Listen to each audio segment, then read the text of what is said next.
Hi, Tim Blankenship here with divorce661.com. In this video, we are talking about if you have a STRS or PERS pension. So we're talking state teacher retirement system or public employee retirement system pension. You want to make sure that you do include those on your divorce judgment, whether or not your case is amicable or not. Let me give you a for instance. Many of our clients call us when we're handling their divorce and say they have no assets or debts.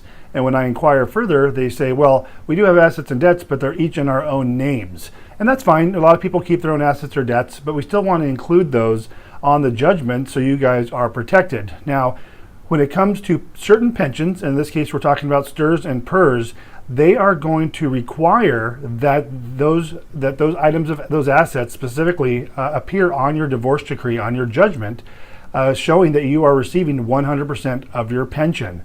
So even if you're going to say no assets, no debts, at a minimum, you need to include that you will be keeping your own STRS and or PERS or vice versa, or wherever the case may be, because when you go to take your ex-spouse off of your, remove them as beneficiaries, they're going to say, well, show us that you have received or been confirmed in the divorce as your sole and separate property, your STRS and PERS pension. So the point of this video is make sure you're including at least those on your judgment. Otherwise, you're going to need to file an amended judgment, and usually in the form of a stipulation, which we recently had to do for a client who omitted an asset by mistake.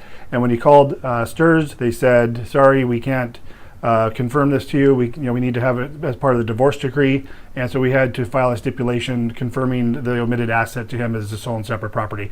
Fairly easy fix. It's just better to make sure you're listing your property, because had he not listed this, or he forgot that he omitted it, or that the STRS basically said we can't help you until you get this on there, that asset was unconfirmed to either party, so it kind of left the door open for division of that asset. So it's just important to make sure that you guys are declaring and confirming to each of you your sole and separate property, in this case specifically the STRS and PERS when it comes to pensions.